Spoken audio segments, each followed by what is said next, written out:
Hey, what's up, you guys? Thanks for joining me. My name is Gavin Graham. I'm with the SFN The How. We're going to be talking to a couple of representatives at the state capitol regarding the increased teacher pay by $1,200 that Kevin Stitt introduced to us last Monday.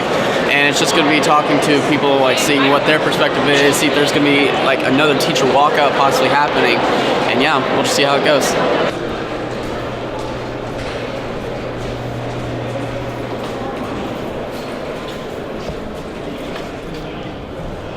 Alright, so I'm with Rhonda Baker. Rhonda, do you just want to tell us a little about what you do for the Oklahoma? Certainly. Okay, so I am Representative Rhonda Baker. As you said, I represent House District 60. House District 60 is a portion of Yukon. I cover El Reno, Hinton, Union City, Carnegie. So I have a suburban area as well as a very large rural area. I am a previous teacher and I was elected 2 years ago in 2016. I am now chairman of the Common Education Committee, and I've been very proud of the work that we've done the last 2 years. My class, when we got elected, decided we had to come in and make a change for education, and I'm very proud of the work we did last year to get a $6,100 pay raise on average for the teachers in Oklahoma. Okay, so the first thing that you mentioned was the $6,100 increase, which is a big increase, especially for the teachers. And one thing that the teachers really want to try and avoid is that they're not necessarily wanting an increase. They are wanting an increase in their pay, but they're wanting more funding for the schools. Sure. And so do you, like, I know that's Kevin Stitt's one of the main goals as governor. Like, how else do you feel like he'll be able to reach that? Okay, so yeah, let me address that first. That is one of the things that we heard continuously up here at the Capitol during the walkout was we need more funding for our classrooms, which, being a former teacher, I understand that. I was there. I get that. Let me explain, though, to the teachers that what we had heard over and over 2 years ago, and we had heard this from Superintendent Hoffmeister and a lot of the members that had been here a long time, was that, you know, the teachers, we have such a shortage. We have a shortage nationally. There is no way we're ever going to be able to get our class sizes down if we don't have teachers to hire to teach the children. So we knew that we had to make teacher pay priority number one. We've got to entice teachers to either get into education, come back into education from the teachers that have left for various other jobs, or entice teachers from other surrounding states to come to Oklahoma to teach.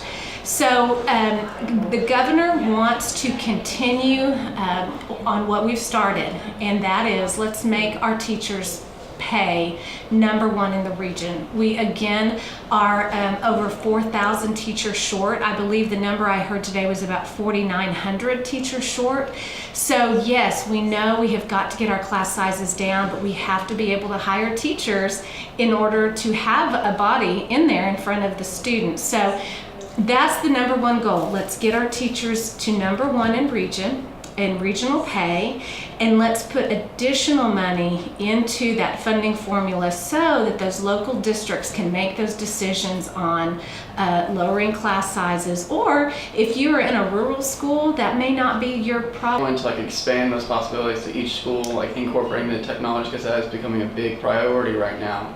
Well, that's a local school district decision. Okay. So that is the other thing that Governor Stitt has been really very open about, is he wants to make sure that these local districts understand that they have that control. The decision making should be on them, because for us up here at the Capitol to make a decision for every district in the state, it's just not possible. So how is the funding for the teachers becoming, like, how are we able to adjust payment in the budget for the teachers? Well, we just have to look at the additional dollars that we have. Okay. So we are going to have a surplus of revenue this year. There's been all sorts of different numbers that have come forward. At one point, we were told we had a $600 million revenue surplus, but then, you know, we probably may not. That was in December. We will get another surplus, we will get another equalization report on our budget in February. So we're waiting on that. And that budget report is what we base our state budget on. So there's a possibility we may only end up with about 200, 300 million additional dollars. So with that, then we have to figure out, okay, what agencies are going to get an increase? Where are we going to put it in? Where's our money going to go? But the governor has made it clear that he does want 70 million to go toward additional pay raises. Well, again, that is a local issue. So if those teachers feel like within their districts they need to walk out, then that's their choice, and they will make that choice with their superintendent and their school board members. What we can do, and this is something that I have heard, is that they just want assurances that their budget will be prepared and finalized by April 1st. That's what we did last year. Let me remind you, though, that we had already passed all of the funding to education before the walkout, but they would like to be for sure that they're going to have their money by April 1st. So now, is it going to be exactly what the unions have asked for? I'm not going to say that it is. I know OEA has given one set of demands that they're looking at. I will tell you that we do have a surplus of money, and I don't think that it's wrong for anyone to say that education has to be a priority, which it will be a priority. But we also have other responsibilities to government that we have to make sure that we are increasing some of the money to the mental health agencies, to the Department of Corrections. I mean, these are also things that are kind of impending that we have to look at as well. So our goal is to make sure that the budget that we have for education is passed by April 1st.